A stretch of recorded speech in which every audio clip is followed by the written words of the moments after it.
फरवरी 2024 की यह बात है।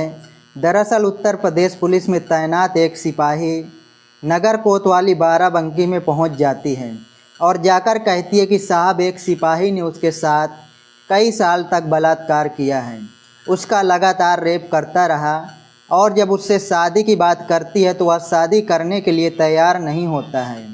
पुलिस वाले जब यह बात सुनते हैं वह अपने ऑफिसर को इस बात की सूचना देते हैं। साथ ही उस महिला सिपाही से कहते हैं कि अपनी जो भी दिक्कत है, जो भी परेशानी है, जो भी शिकायत है, एक प्रार्थना पत्र में लिख कर लेके आ जाओ, उसके बाद सुन लेंगे। वो प्रार्थना पत्र लेकर आती है।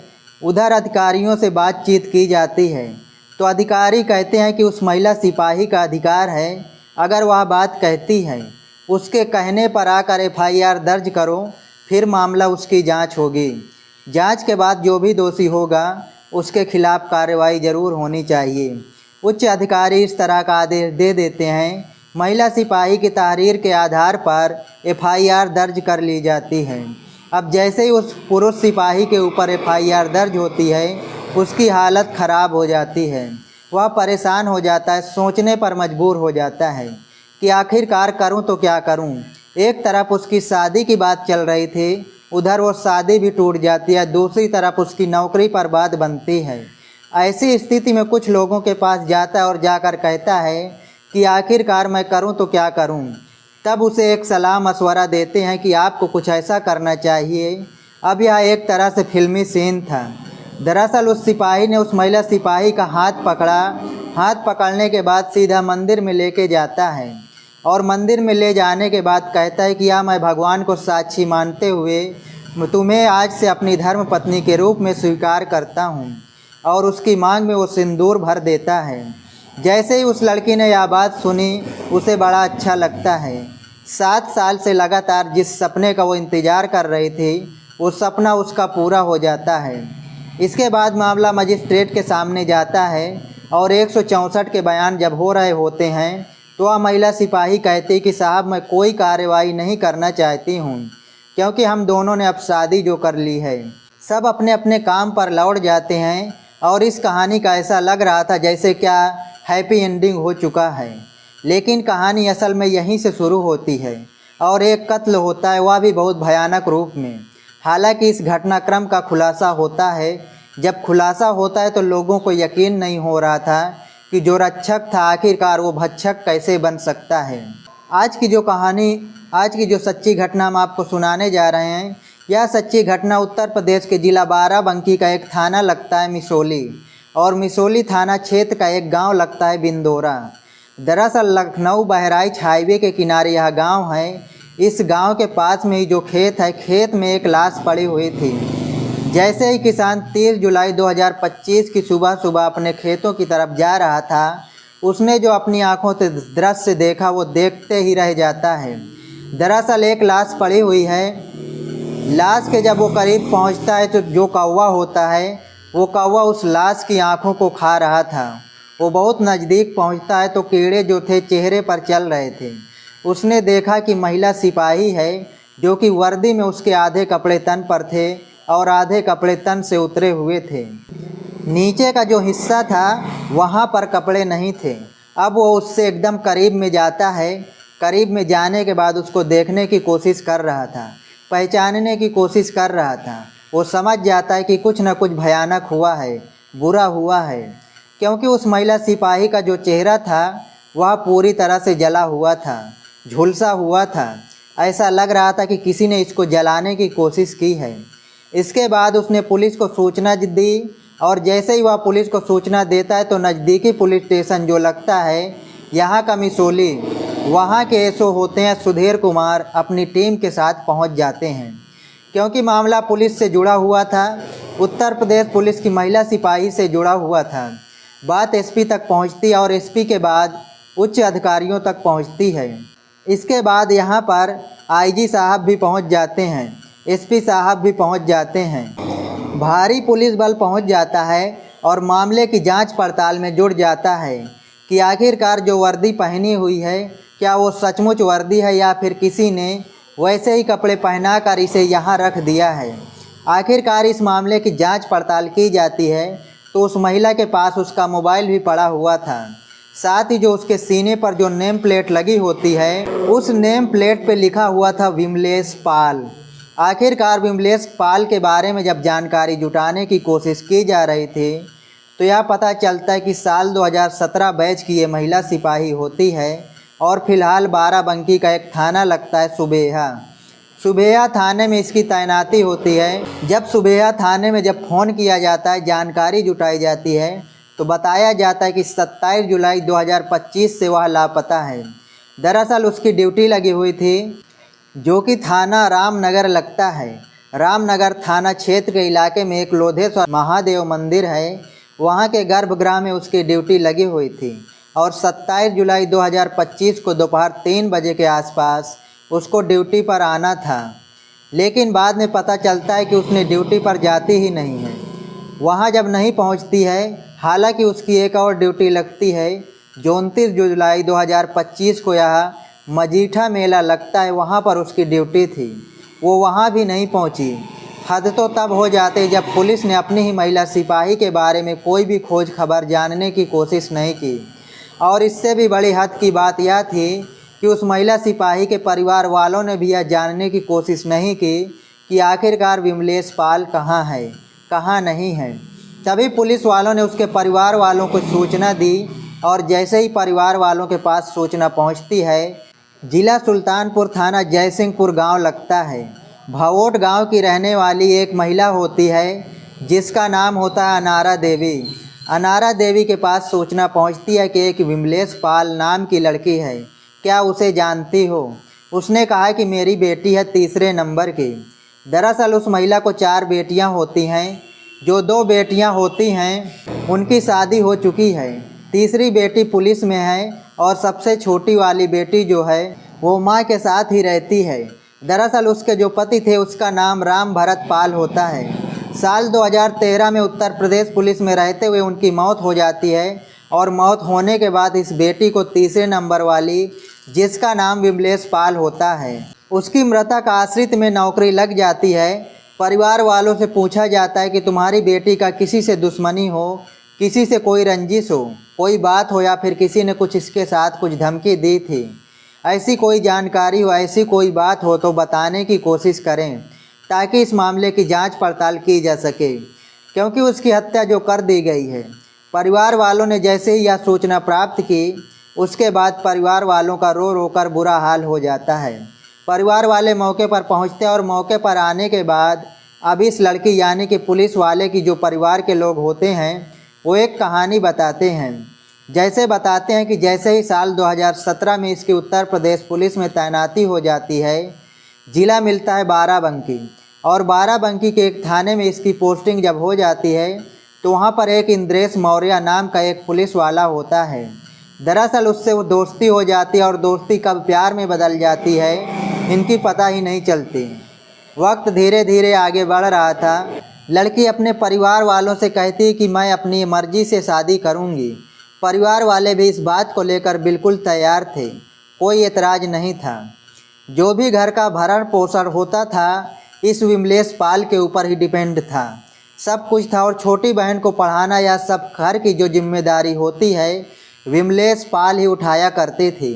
इस बीच में आगे वक्त बढ़ने लगता है और वक्त आगे बढ़ते बढ़ते जब ये लड़की लगातार शादी के लिए बात करती थी तो शादी करने के लिए इंद्रेश पाल तैयार नहीं होता था। दरअसल इंद्रेश पाल की भी बाराबंकी के अलग अलग थानों में पोस्टिंग थी, जैसे रामनगर में, देवा में, फतेहपुर और मसौली, बदोसराय, इस तरह के थानों में उसकी पोस्टिंग होती है। और इस बीच में जब लगातार ऐसी मामला चल रहा था तो एक दिन खबर मिलती है विमलेश पाल को कि इसकी शादी यानी कि इंद्रेश की शादी कहीं दूसरी जगह तय हो चुकी है। जैसे ही यह पुख्ता जानकारी मिल जाती है तब उससे कहती कि तुम प्यार तो मुझसे करते हो, रात मेरे साथ बिताई, वक्त मेरे साथ बिताया और शादी तुम किसी और से कर रहे हो, ऐसा कैसे कर सकते हो। इंद्रेश से वह शिकायत करने लगती है और शादी की डिमांड करने लगती है। उधर उसकी शादी तय हो जाती है। तब इस लड़की को बहुत ज़्यादा गुस्सा आता है। जो महिला सिपाही होती है वो नगर कोतवाली बाराबंकी में जाती है और वहां जाने के बाद उसके ऊपर FIR दर्ज करवा देती है। कहती है कि इसने मेरे साथ धोखा किया है, छल किया और मेरे साथ इसने बलात्कार जैसी घटना को अंजाम दिया है, यानी कि रेप किया है। जब पुलिस इस मामले में एफआईआर दर्ज कर लेती है तब इंद्रेश मौर्य की मुश्किलें लगातार बढ़ती चली जाती हैं। ऐसी स्थिति में कोई उसको सलाह मशवरा दे देता है कि तुम्हें इस भंवर जाल से निकलना है, इसके लिए बस किसी भी तरकीब से यह एफआईआर को ख़त्म करा दो।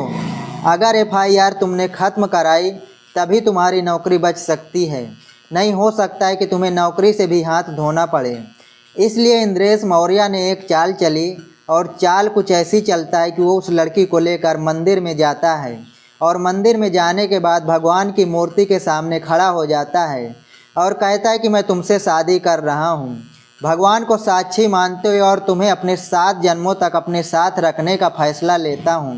लड़की इस बात पर बेइंतहा खुश हो जाती है और वह कहती कि मैंने एक सपना देखा था कि जो मेरा दूल्हा होगा वो घोड़े पर बैठ के आएगा, वो दुल्हन बनेगी और इस तरह से तैयार होगी, परिवार के लोग इकट्ठा होंगे सब के सब, वो तुम वैसे ही शादी क्यों नहीं कर लेते हो। वो कुछ इस तरह से टाल मटोल कर लेता है और यहाँ से वक्त आगे बढ़ जाता है। इसी बीच में इसका फरमान जारी हो जाता है। इस घटना से यानी कि इस पुलिस वाले के मरने से लगभग 6-7 महीने पहले इस पुलिस वाले की पोस्टिंग बाराबंकी से हटाकर हरदोई कर दी जाती है। ऐसी स्थिति में एफआईआर भी उसकी वापस ख़त्म इसलिए हो जाती है क्योंकि मजिस्ट्रेट के सामने ये लड़की जो पुलिस वाली होती है विमलेश पाल वो बयान दे देती है कि हम दोनों ने शादी कर ली है, कोर्ट मैरिज हमने कर ली है, इसलिए अब हम कोई लड़ाई झगड़ा कुछ फसाद नहीं चाहते हैं। वो अपने यहाँ चला जाता है और अपने यहाँ रह जाती है। अब पुलिस वाले इस व्यक्ति को ढूंढने में लग जाते हैं, आखिरकार वह कहाँ है। जब हरदोई में पता किया जाता है तो पता चलता है कि दरअसल वह 5-6 दिन की छुट्टी लेकर अपने घर गया हुआ है। एक एग्ज़ाम उस दौर में चल रहा था, ARO का, उसकी परीक्षा देने के लिए गया हुआ है। पुलिस ने जब उसको ढूंढने के लिए जाल बिछाना शुरू किया तो उसके बारे में यह पता चलता है कि वो अलग अलग जगहों पर घूम रहा है। तभी उसकी गिरफ्तारी हो जाती है। 23 जुलाई 2025 को ही उसकी गिरफ्तारी हो जाती है और गिरफ्तारी होने के बाद आखिरकार पुलिस उसे पकड़ती है और पकड़ने के बाद उससे पूछते हैं कि आखिरकार तुमने इस लड़की का कत्ल क्यों किया है। हालांकि वो शुरुआत में पुलिस वाला था, वो दांव पेंच जानता था कि पुलिस वाले किस किस तरह के दांव और पेंच चलाएगी, क्योंकि लगातार कई साल से वो भी नौकरी कर रहा था। हालांकि पुलिस के सामने उस सिपाही की कुछ ज़्यादा बिसात नहीं चल पाती और जब पुलिस ने अपने तरीके से सख्ती से पूछताछ करना शुरू किया तो इंद्रेश कुमार ने तोते की तरह बोलना शुरू कर दिया कि आखिरकार कहानी क्या है। दरअसल वो छुट्टी लेता है 8 दिन की और 27 जुलाई को बाराबंकी जाता है, एग्ज़ाम देता है। एग्ज़ाम देने के बाद इसी बीच में अपनी जो पत्नियां जिससे मंदिर में शादी की थी, जिससे कोर्ट में शादी की थी, नाम उसका विमलेश पाल होता है, उससे बातचीत करता है तो पता चलता है कि वो ड्यूटी पर जा रही है और ड्यूटी पर जब उसे जाना है तो बिंदोरा एक पुल होता है, उसके पास से वो गुजरना था। यह अपनी वैगन आर कार से आया था और दोनों आमने सामने मिल जाते हैं। सड़क पर खड़े होकर लगभग 10 मिनट तक ये दोनों आपस में बातचीत कर रहे थे और बातचीत करने के दौरान ही इस महिला सिपाही ने कहा कि मुझे लघु शंका के लिए जाना है, यानी कि यहाँ से थोड़ा सा हाईवे किनारे से थोड़ा दूर चलते हैं। तब वो हाईवे से लगभग 400 मीटर दूर खेतों की तरफ चले जाते हैं और जाने के बाद वो कहते हैं कि बस मैं अभी आती हूँ। लघु शंका करने के लिए वो निकल जाती है। जैसे ही लघु शंका करने के लिए बैठ जाती है, यानी कि टॉयलेट वगैरह करने के लिए बैठ जाती है, इसी बीच में वह पीछे से आता है। उसके हाथ में एक भारी रॉड होती है। रॉड को वह पूरी तरीके से उस महिला सिपाही के पीछे से मारता है और जैसे ही वह महिला सिपाही को लगती है वो एकदम से गिर जाती है। उसके बाद उसका गला घोंटकर उसकी हत्या कर देता है। हत्या करने के बाद यहाँ से चुपचाप निकल जाता है और निकलने के बाद सीधा रानी बाज़ार, फिर त्रिलोकपुर, फतेहपुर कृषि होते हुए यहाँ से रात लगभग 1 बजे लखनऊ पहुँचता है। उसके बाद ये रात अपने मामा के पास थोड़ा वक्त बिताता है और पूर्वांचल एक्सप्रेस से होते हुए सुल्तानपुर पहुँचता है। सुल्तानपुर से जौनपुर पहुँचता है और जौनपुर में उसको 27 तारीख को इस घटना को अंजाम दिया था। अब यह 30 जुलाई आ चुकी थी। तब इसे सूचना मिलती है कि इसकी पत्नी की दरअसल हत्या हो चुकी है। तब यह बाराबंकी में शामिल होने के लिए जैसे ही आता है तो पुलिस वाले इसे दबोच लेते हैं और दबोचने के बाद इससे पूरी कहानी जानते हैं। जब कहानी जानते हैं तो पता चलता है कि इससे पूछा जाता है कि आखिरकार तुमने हत्या क्यों की, हत्या कैसे की। यह तो खैर बता दिया, लेकिन क्यों की। उसने कहा कि वह उसे अपनी पत्नी के रूप में स्वीकार नहीं कर रहा था। बार बार पत्नी का एक ही बात थी कि वह उसे पत्नी के रूप में स्वीकार करे। जैसे कि एक पत्नी अपने मायके से विदा होकर ससुराल पहुंचती है, उसके बाद एक रीति रिवाज के हिसाब से वह रहती है, उसको मान सम्मान पूरा मिलता है, वैसे ही उनके साथ रहना चाहती है। इसलिए वो बार बार एक ही रिक्वेस्ट करते थे और इंद्रेश कुमार इस बात को बिल्कुल बर्दाश्त नहीं कर रहा था। दरअसल उसने शादी जो की थी वो एफआईआर के दबाव में एफआईआर को ख़त्म करने के लिए की थी, ना कि उससे सचमुच में वो प्यार करता था।